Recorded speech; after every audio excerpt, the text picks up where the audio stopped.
Yes? Our man in Madras, Mr. Sieg. Thanks, Shane.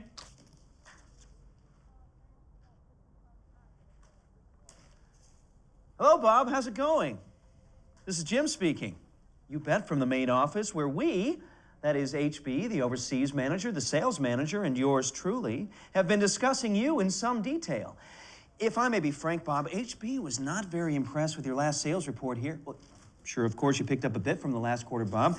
0.7%, as I pointed out to HB, Bob. But compared with what I'm in Australia and Europe are accomplishing, your figures still fall pretty short. Now, of course, we know, Bob, that you're working under very special conditions down there, which you always write up in your reports in great detail. But, Bob, let's be honest. And since your contract with us expires at the end of the month anyway, just happen to have it here in front of me, we now come to the question of whether we should extend it. HB, he's in a conference now. I think we ought to hash out this little problem that we have with your attitude, and that's why I'm calling you. Before we come to any final decision about the extension of your contract, I would like to give you the opportunity to explain to me your attitude towards HB.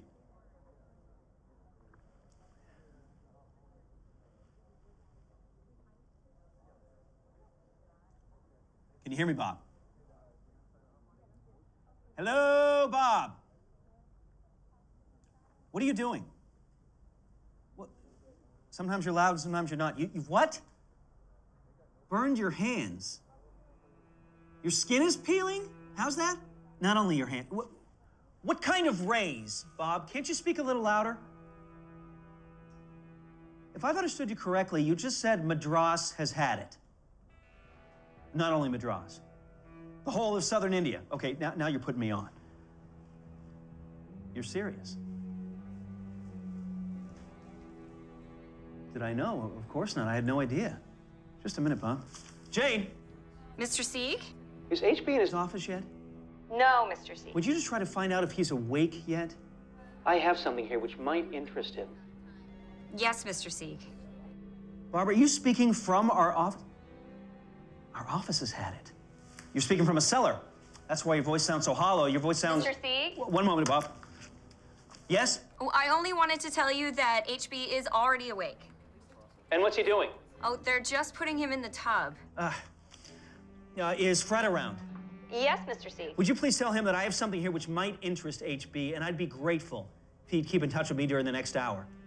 Gladly, Mr. Sieg. Let me know when HB leaves his bath. Sorry, Bob, we were interrupted. What's that? Your hair is falling out.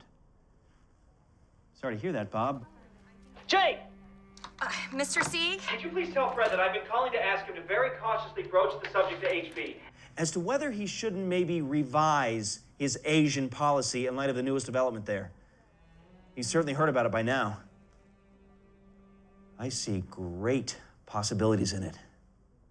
You bet I do. And would you ask Fred not to mention that the proposal comes from me until HB makes a positive decision? Yes, Mr. Sieg. You know, you're a lucky dog, Bob. I said you're a lucky dog. A lucky dog! I was just sitting here with your personnel file in my hand, about to send off one of my famous farewell letters. I know people would gladly have a hand chopped off for a chance like this. What kind of a chance? Christ's sakes, man, you tell me that all of southern India is gone? And you ask me what kind of a chance? If what you're telling me is true, and I hope for your sake that it is, then HB has got to update his Asian policy. If he does that, you've got it made. You know the people, you know the country, you're used to the climate there. Now you can show HB what you're made of. Your left ear is wiggling. Don't touch it, Bob. Leave it alone. You know how much you enjoy starting something from scratch. I can't tell you how many times he's looked at me with those big sad eyes and said, "What's with these trifles, Jim? Give me a continent to conquer." Well, that's just what we've got now, Bob. A continent. If I understood you correctly, you just said there's not much left over there. Just a minute, Bob. Jane! Mr. Sieg? Have you oriented Fred? Yes, Mr. Sieg. Does he want to broach the subject with HB? Yes, Mr. Sieg, just as soon as the masseur is finished. Thanks, Jane. Bob, if I see the situation correctly, which is not easy, because you don't say much, do you? Your left ear has come off now. And it seems to me that you're proposing that since the whole place there is gone, nature and building-wise, HB should shoot on everything he's got, put the country back on its feet, let's say 2 or 3 years, depending on the contract. Fine, Bob, I'll submit your proposal to HB. You're speaking from Madras, India, Population? 4,300,000. Jane! Mr. C? Go look up Madras. Yes, Mr. C. Okay, now the extent of the catastrophe, Bob, tell me. Fire, Jane. Madras, the capital and chief port of Madras State, India, is situated on the eastern coast of India. The population in 2012 was 4,416,056. I'll admit, Bob, it's not easy to have a survey of the damage from a cellar hole, but the cellar's got to have a window. Well, good, then go to the window. You're at the window, Bob. But there's a box in front of it. Of course, I'll wait. Jane. Mr. C? Exports, please. The chief exports are seeds, nuts, skins, and hides. Are you up, Bob? Very good. Now, tell me what you see. Nothing. Because what is lying in front of the window? A dead woman? Sorry, Bob. Can't she be pushed aside, Bob? How do I know with what? A board? Okay. Now just take it and push her aside, and don't whine like that. And why not? You don't have the strength. I'll tell you what you don't have, Bob. You don't have the... You knew the woman. Just the same, Bob, spit in your hands and push! Push! She's your wife. Oh, Bob. Do you know what I would like to be able to do right now? I would like to be able to hold your hand. Even if I hardly knew Martha. That was her name. It wasn't. She was called Elizabeth. Martha was her middle name, so she filled out this form here incorrectly. That's not meant to be a reproach. Even if I hardly knew Elizabeth, Bob, I still remember her clearly. What do you want? How you met Elizabeth? Sure, you can tell me how you met Elizabeth, Bob. I'm listening, Bob. Jane! Mr. C? What is HB doing? Oh, they're just putting him on the table. Thank you, Jane. You're welcome, Mr. Sieg. Bob? Bob? Pardon me if I'm interrupting you, Bob. You're a real spellbinder. I could listen to you for hours, but should we be... Sure thing, Bob. You just take your time. Take all the time you need. Jane! Mr. Sieg? The imports, please. The chief imports are coal, timber, textiles, building materials... She's out of the way. Good show! Do you want me to print the article? No. What do you see? Oh, that's very good. I'll write that down. Okay, wiped out, pulverized, melted, charred, suffocated, buried. Are you sure you weren't exaggerating things just a little bit? But no, good. Okay, I believe you. Okay, now let's take a look in the other direction, Bob. What do you see there? It's getting dark. What time do you have? Let's just do the following, Bob. Let's stick out our arms straight ahead. Can you see your hands, Bob? You can't. Well, then let's just move them closer. Can you see them now? I have to be 100% convinced that things are completely in the red, and frankly, I'm not convinced that yet. No, Bob, I'm sorry. It's impossible for me to rely on the report of an eyewitness who admits to me he can't even see his own hands in front of his face. In your idyllic world, you have no idea how it is here with us. We don't play golf in the afternoon. We live in a jungle. In my position, I sit with my back to the wall. And even I'm not safe from the daggers of the junior execs. Fortunately, that's the truth, Bob. We don't want to give them this little opening with our plan, do we? Bob, you've lost your wife. You're worried about your job. Maybe your health isn't exactly where it should be. Of course, all this doesn't necessarily speak against you, but in any case, it just might impair your judgment, mightn't it? And HB can't reverse his Asian policy on the basis of a judgment call colored by personal experience, can he? So if you want to push this project through with HB, you're going to need to see to it that somebody confirms your report. There's nobody left. Now, Bob. You just said to me yourself, the Madras has a population of 4,300,000. Actually, it's 4,416,056. And now you want to tell me that not one of those people can come to the phone? Your voice sounds terrible, Bob, like you have something in your mouth. You do have something in your mouth. What do you have in your mouth? You have blood in your mouth. Sorry to hear that, Bob. I thought you had a hard time talking. Nevertheless, Bob, just yell once more, for my sake, Bob. Nobody? We could really use another eyewitness now, Bob. You wouldn't want to go out on the street and ran up someone yourself. Ooh, the radiation. I understand. I bet the rays you're so afraid of have already been absorbed by dear old Mother Earth and made harmless. How long do they last? 99 years? But suit yourself. You must know what your job is worth to you. Mr. Sieg? One moment, Bob.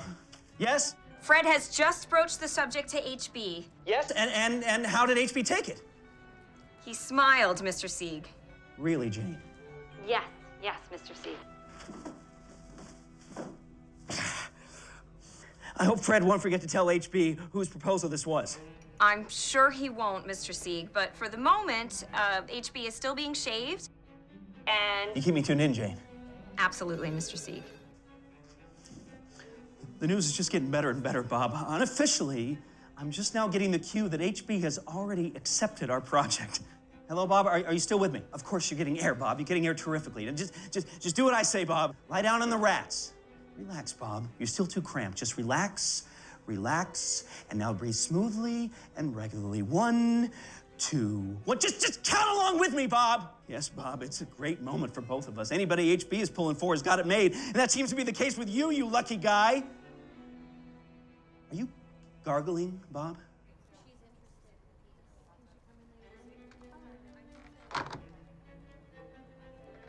Now, I wouldn't be surprised at all if HB should dispatch one of his planes to you today and fly you in tonight for a personal discussion.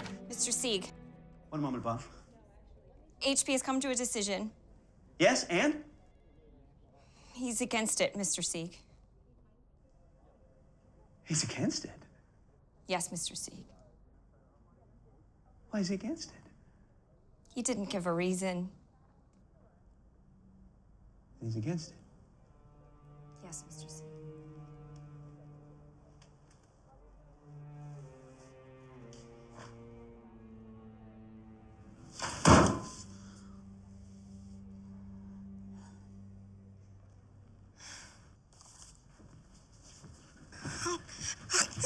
Did Fred tell HB whose proposal this was? No, Mr. Sieg. Would you remind Fred then not to mention that it came from me? Of course, Mr. Sieg. Thank you, Jane. You're welcome, Mr. Sieg.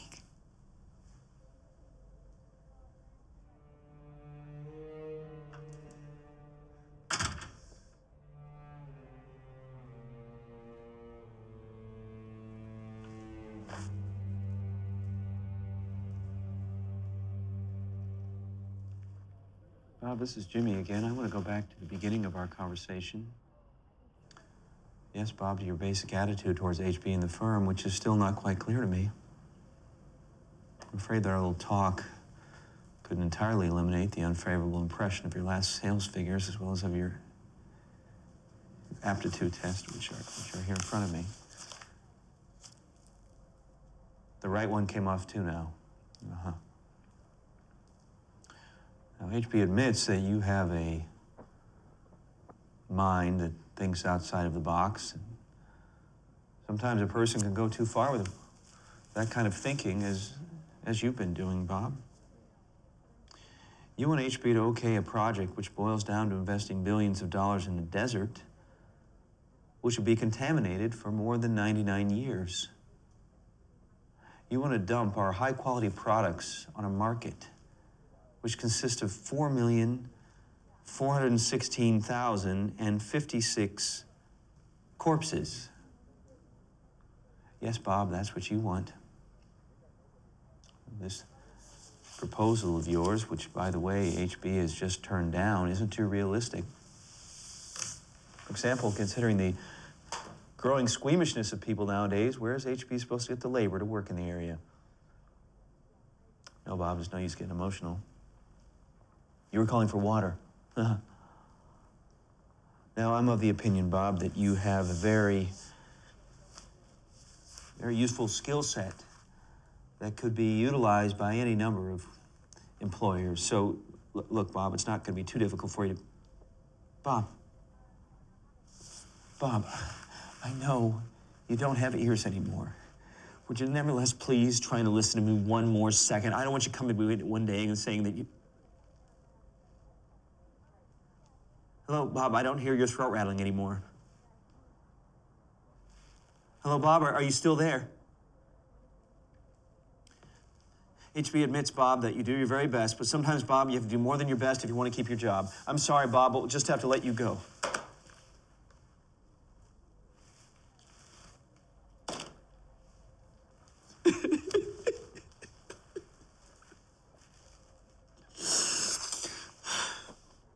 Jane. Mr. Sieg? you have our holiday card list handy? Yes, Mr. C. Cross off our Man in Madras.